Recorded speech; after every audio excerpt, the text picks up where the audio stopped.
ច្រៀងហានខ្លាំងបំពងយល់ជាចង់បាំងភ្លេងអូណាជាចង់បាំងភ្លេងសំបាត់ធម្មជាតិគេដូនតាគឺថ្នោតនេះណាដំឡៃធំធេងសំបាត់ធម្មជាតិគេដូនតាគឺថ្នោតនេះណាដំឡៃធំធេងខំដាំខំដុងស្រីប្រុសចាស់ក្មេងដីស្រែធំធេងធំវិញភូមិយើងអោណាសំបាត់ដូនតារសៀលបងឡើងគៀបរិទ្ធហូតកម្មបិទចិត្ត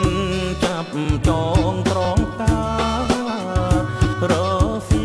លបងឡើងគៀបរិទ្ធហូតកម្មបិទចិត្តចាប់ចងត្រង់ការជួយព្រឹកព្រៀងទឹកស្រង់ពេញហៀជូនពើរំងាស់ជាស្គរផ្អែមឈ្ងុយអោណាស្គរក្លិនឈ្ងុយឆ្ងាញ់ដើមអាចប្រើបានតាមត្រូវការជាស្ពានទៅក្តារតាមចិត្តស្រឡាញ់ដើមអាចប្រើបានតាមត្រូវការជាស្ពានទៅក្តារតាមចិត្តស្រឡាញ់តែស្គរធ្វើនំថ្នោតអាចបំពេញរសផ្អែមឈ្ងុយឆ្ងាញ់ចិត្តសើចរីករាយអោណាខំដាំបន្តទៀត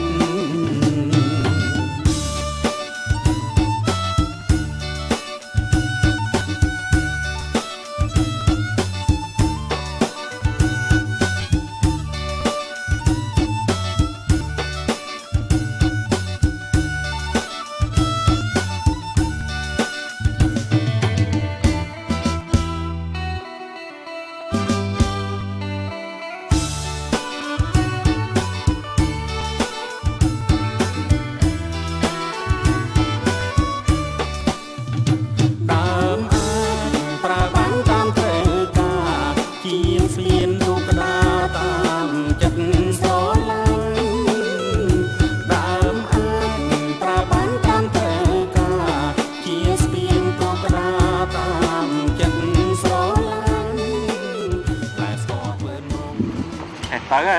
បាទ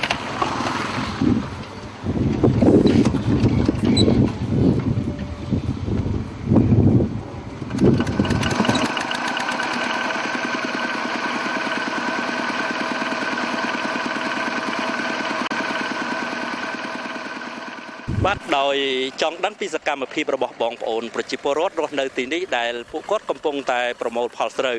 យើងខ្ញុំនឹងនាំអារម្មណ៍ប្រិយមិត្តអស់លោកស្រីនាងកញ្ញាទៅជួបនឹងប្រជាកសិករដែលកំពុងធ្វើការច្រូតកាត់តែផ្ទាល់តែម្ដងបាទអ៊ំរៀបសួរបាទអ៊ំមានឈ្មោះអ្វីដែរអ៊ំខ្ញុំមកឡន់បាទអ៊ំអាចជួយជម្រាបផងថានៅក្នុងតំបន់នេះស្ថិតនៅក្នុងភូមិអីឃុំអីស្រុកអីដែរបាទនៅហៅភូមិត្រយងពងឃុំជើងបៃខេត្តអដែងស្រុកបាធាយបាទខេត្តកំពង់ចាមបាទអ៊ំក្មួយចង់ជម្រាបសួរអ៊ំបន្ថែមថាបងប្អូនប្រជាពលរដ្ឋយើងនៅទីនេះភាគច្រើនទៅគឺមានរបរធ្វើអ្វីខ្លះដែរទៅអ៊ំបាទធ្វើខ្សែធ្វើប្រាំងយ៉ាងទៅចារួចតាំងគេចំណានដល់គ្នាណាអត់មានប្រាំងទៅគេតែធ្វើស៊ីឈ្នួលគេយ៉ាងទៅចាបាទមានប៉ុណ្ណឹងណាដល់ស៊ីឈ្នួលគេទៅការងារទៅស្រុកគេស្រុកឯងខេត្តគេខេត្តឯងយ៉ាងទៅ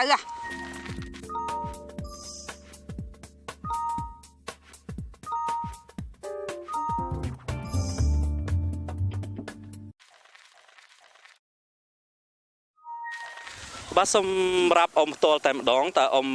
ក្រៅពីរបរធ្វើស្រែតើអ៊ំមានរបរអ្វីបន្ទាប់បន្សំទៀតទេខ្ញុំអត់មានផងមានធ្វើខ្សែហ្នឹងពីណា3នាក់ចៅណាអូបាទអ៊ំបាទមានកូននេះផងកូនក៏ហត់ចោលអស់បាទដោយខ្ញុំចង់ដឹងពីសកម្មភាពរបស់អ៊ំជាបន្តអ៊ំមានផ្ទៃដីស្រែប្រមាណហិកតាដែរតើស្រែហ្នឹងនៅជិតផ្ទះអ៊ំទេបាទចានៅឆ្ងាយចានៅក្នុងភូមិណោះបាទចានៅស្រុកមកដូចថាគេកម្មសិទ្ធិហ្នឹងចែករបបចែកហ្នឹងទៅណាគេយើងចា rồi này một chiều cát nó bạc co đấy bạt ôm vừa là tháp chu ấy nó cô làm khan săn tử bạt cha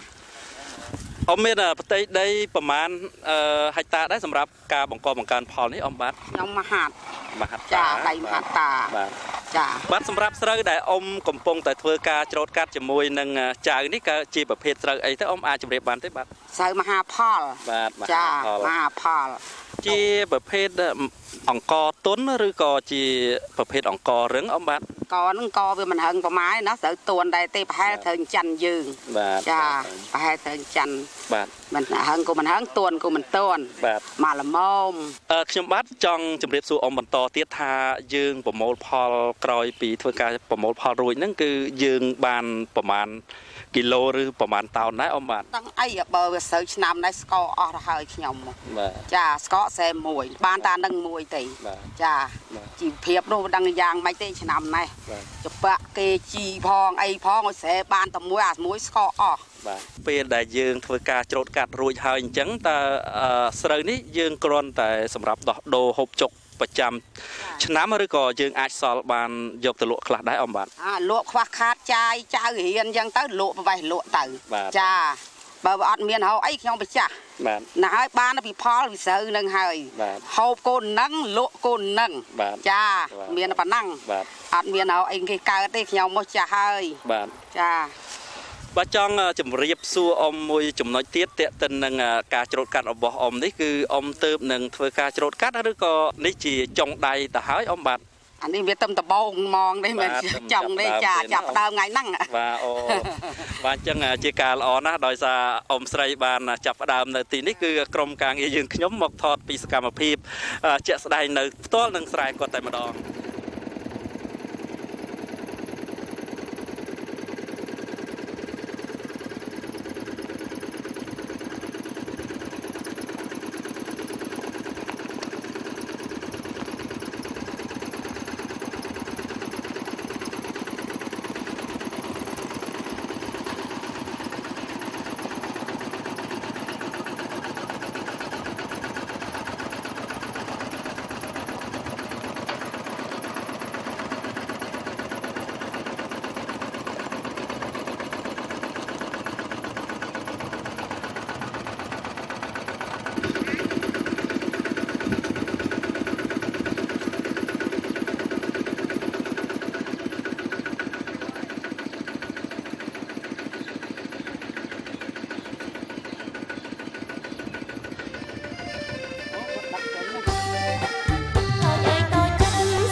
អំបញ្ញមិញអស់លោកស្រីនៅនាងកញ្ញាបានទេសនាពីសកម្មភាពបងប្អូនប្រជាពលរដ្ឋដែលពួកគាត់កំពុងតែ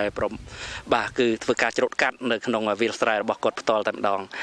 ឥឡូវនេះគឺយើងខ្ញុំបានមកជួបនឹងអ្នកមីងព្រមទាំងកូនចៅរបស់គាត់នឹងឃើញថា